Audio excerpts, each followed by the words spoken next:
Hello guys, நான் உங்கள்கிட்ட மட்டும் புதுசாக வீடியோலாம் போடுறேன்னு பார்க்குறீங்களா? இனிமேல் டெய்லி நம்ம பேஜில் அப்லோட் ஆகும், மறக்காமல் ஃபாலோ பண்ணிக்கோங்க. ஆனால் இது புதுசாக இருக்குண்ணே, புதுசா. ஸோ எல்லோரும் டிஎம் பண்ணியிருந்தீங்க நேற்று என்னோட பாடி பில்டிங் காம்படிஷன் எப்படி இருந்துச்சு, எத்தனாவது ப்ரைஸ்ன்ட்டு.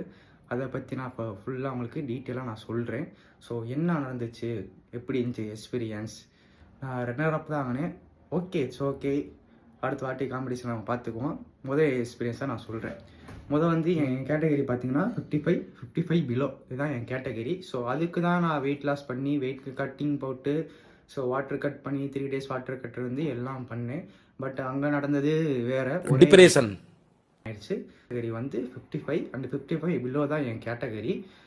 அதுக்கு தான் நான் ரிஜிஸ்டர் பண்ணியிருந்தேன். அதுக்கு ரிஜிஸ்டர் பண்ணிட்டு 24லேருந்து வாட்டர் கட்டு 24, 25 காம்படிஷன் நடக்கிறதா இருந்துச்சு. அதை போஸ்ட்பான் பண்ணிட்டாங்க. அப்படியே 26 மார்னிங் நடக்கும்னு சொல்லியிருந்தாங்க. சரி, ஓகே, வாட்டர் கட் இருந்துட்டோமே, கண்டினியூவாக இருப்போம்னு சொல்லிட்டு நானும் வாட்டர் கட்டை இருந்து எஸ்ட்டாக இருந்துட்டேன். அதாவது எஸ்டர்டே 26 மார்னிங் நான் 9 o'clock அங்கே வெனிக்கு போயிட்டேன். போனேன்னு பார்த்தீங்கன்னா எல்லாரும் வெயிட் பண்ணிட்டு இருந்தாங்க. நாங்களும் வெயிட் பண்ணிட்டு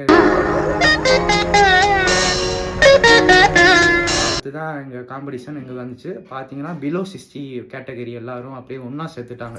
என்னடி இது ஒன்றா பண்ண, சரி மோதி தான் ஆகணும், மோதிடுவோம் சொல்லிட்டு மோதியாச்சு.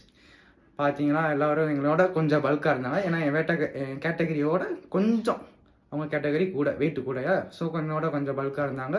வந்தோடனே முதல் லைனில் ஒரு 10 பேர், அடுத்த ஒரு லைனில் ஒரு 10 பேர் நிற்க வச்சு போஸ்டிங் சொன்னாங்க. போஸ்டிங் பண்ணிட்டு இருந்தோம்.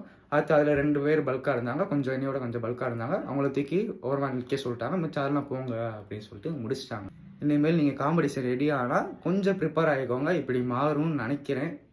ரெகுலராக மாறினான்னு தெரியல, பட் எனக்கு நான் பண்ணும்போது மாற்றிட்டாங்க. போனது போச்சு, ஆனதாச்சு, விடுங்க, பார்த்துக்கலாம். நெக்ஸ்ட் காம்படிஷனாக சிறப்பாக பண்ணிடுவோம். Thanks for your love and support. திரும்பி சப்போர்ட் பண்ணிட்டே இருங்க. நெக்ஸ்ட் காம்படிஷன் கட்டி தூக்குறோம்.